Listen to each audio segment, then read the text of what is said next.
សួស្តីអ្នកទាំងអស់គ្នាថ្ងៃនេះខ្ញុំចេញពីការងារខ្ទង់ម៉ោង6ឃើញថាមេឃនៅភ្លឺប្រទេសកូរ៉េគឺម៉ោង6 7 8 9អីគឺនៅតែភ្លឺដោយសារនៅរដូវក្តៅគឺមិនទើនងឹតទេអញ្ចឹងក៏ឆ្លៀតទៅ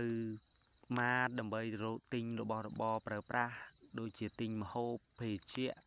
ឬក៏ទិញសាច់ត្រីអីដើម្បីមកធ្វើម្ហូប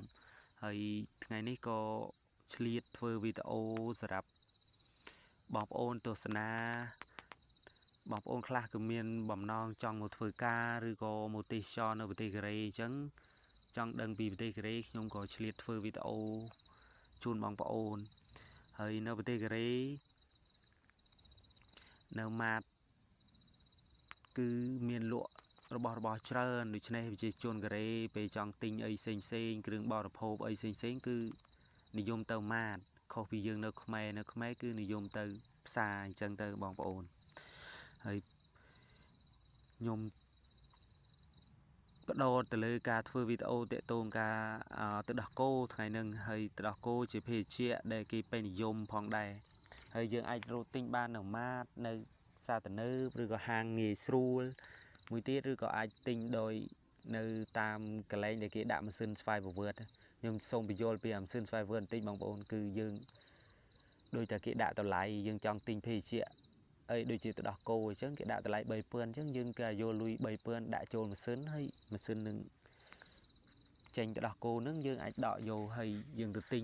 ងាយដោយមិនបាច់ជួបអ្នកលក់អីចឹងណា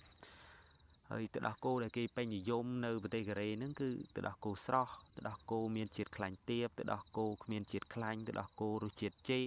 សូកូឡាឬក៏ទឹកដោះគោរសជាតិស្ទ្រូប៊េរីអីផ្សេងចឹងទៅហើយការផឹកទឹកដោះគោជាប្រចាំហ្នឹងវាផ្ដល់អត្ថប្រយោជន៍ជាច្រើនយើងដូចជាទី1វាជួយបរិងឆ្អឹងនិងធ្មេញដោយសារមានជាតិកាល់ស្យូមខ្ពស់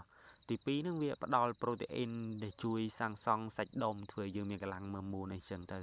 ទី3ហ្នឹងវាមានវីតាមីននិងសារធាតុចិញ្ចឹមជាច្រើនដែលវាល្អសម្រាប់សុខភាពទី4ហ្នឹងទឹកដោះគោក៏អាចធ្វើឲ្យយើងមានអារម្មណ៍ឆ្អែតបានយូរដូចពេលព្រឹកយើងធ្វើការទៅយើងអត់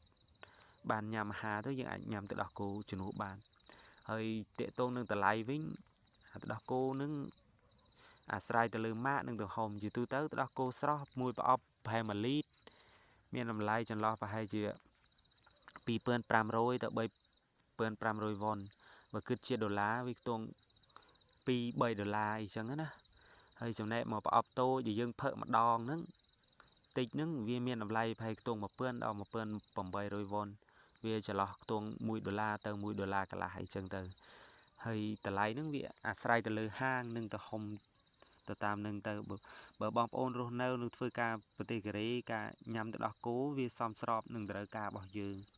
នឹងជួយឲ្យទទួលសារធាតុចិញ្ចឹមល្អសម្រាប់រាងកាយនិងល្អសម្រាប់សុខភាពហើយវាអាចជួយឲ្យ